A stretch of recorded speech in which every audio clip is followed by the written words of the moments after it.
নমস্কার। তেল কাতলার পর আমাদের ফুড কুইজিনে আমরা কাতলা মাছের আর একটা নতুন প্রিপারেশন আপনাদের দেখাবো। সেটার নাম হলো আমাদা কাতলা। হয়তো অনেকে নাম শুনে থাকবেন বা খেয়েও থাকবেন, তবে অনেক বছর আগে হলদিয়ায় কোনো এক বিয়েবাড়িতে এক নামকরা ক্যাটারারের পরিবেশনায় আমি এর স্বাদ পেয়েছিলাম, কিন্তু ক্যাটারারকে তো রেসিপিটা জিজ্ঞেস করতে পারিনি। তাই বাড়িতে চলে এলাম। মুখে যেমন যেমন স্বাদ লেগেছে তেমন তেমন অনুমান করে আমার মিসেস বাড়িতে তৈরি করে ফেললো আমাদা কাতলা। এবং সত্যি কথা বলতে কি, সেটা ক্যাটারারের থেকেও খেতে খুব ভালো হয়েছিল। প্রসঙ্গত বলে রাখি, আর মিসেস একজন কিন্তু পাকা রাঁধুনি।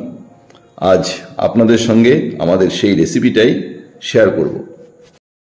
প্রথমে 4 পিস কাতলা মাছ, যার ওজন প্রায় 400 গ্রাম হবে, ভালো করে ধুয়ে নিয়েছি। এরপর নুন হলুদ দিয়ে মেখে আমি 10 মিনিটের মতো এটা মেরিনেট করব। এই মেরিনেট হয়ে গেলে গরম তেলে মাছগুলো আমি ভেজে নেব। একটা একটা মাছ দিচ্ছি, আমি মাছগুলো এপিট ওপিট করে সমস্ত মাছগুলো আমি ভেজে নেব। মাছ ভাজা হতে হতে আমি বাকি উপকরণগুলো সাজিয়ে নেব। যেমন আমি নিয়েছি আমাদা 100 গ্রাম, সাদা সর্ষে 2 টেবিল চামচ, কাঁচা লঙ্কা 3টে, টক দই 1 টেবিল চামচ, সর্ষের তেল 3 টেবিল চামচ। এরপর আমি আমাদা ছাড়িয়ে নিয়ে সর্ষে কাঁচা লঙ্কার সঙ্গে একসঙ্গে মিক্সিতে পেস্ট করে রেখে দেব।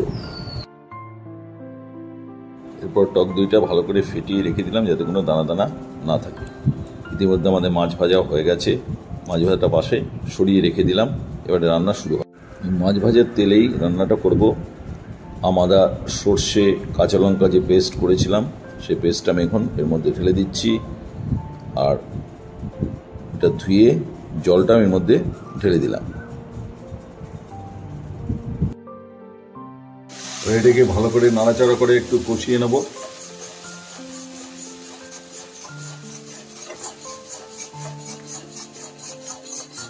আর পরিমাণ মতো নুনটা আমি দিয়ে দিচ্ছি।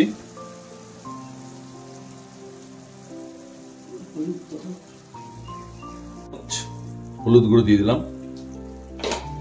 ভালো করে এটাকে নেড়ে চেড়ে কষাতে হবে। 5 মিনিটের মতো একটু নাড়াচাড়া করে একটু সেদ্ধ হতে দিচ্ছি, কাঁচা গন্ধটা যাতে চলে যায়। এতে পরিমাণ মতো জল দিয়ে দিচ্ছি। জলটা সেই পরিমাণে দিতে হবে যাতে মাছটা সেদ্ধ হয়। মশলার জলটা ফুটে গেছে। আমি এবারে এতে একটা একটা করে সমস্ত মাছগুলো এই মশলাতে আমি এখন দিয়ে দেবো, ভালো করে ফোটাবো।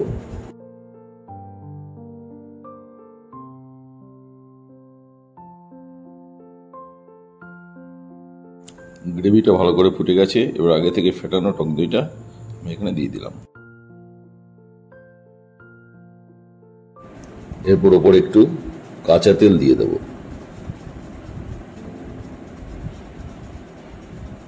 তেলটা দেওয়া হয়ে গেল। এবার আমি মিনিট 10 একে ফুটতে দেবো। যখন গ্রেভিটা ঘন হয়ে যাবে আমি নামিয়ে নেব। আমাদের আমাদা কাতলা রান্না হয়ে গেল। দেখুন গ্রেভিটার রং এবং কনসিস্টেন্সি বা ঘনত্ব একদম রেস্টুরেন্টের মতো হয়েছে। গন্ধটা কিন্তু খুব সুন্দর আসছে। আপনারাও বাড়িতে বানিয়ে ফেলুন না, খুব ভালো লাগবে। আর ভালো লাগলে অবশ্যই কমেন্ট করবেন, কমেন্ট বক্সে লাইক করুন, শেয়ার করবেন। আর আমাদের চ্যানেলে নতুন হলে অবশ্যই সাবস্ক্রাইব করুন। নমস্কার, খুব ভালো থাকবেন।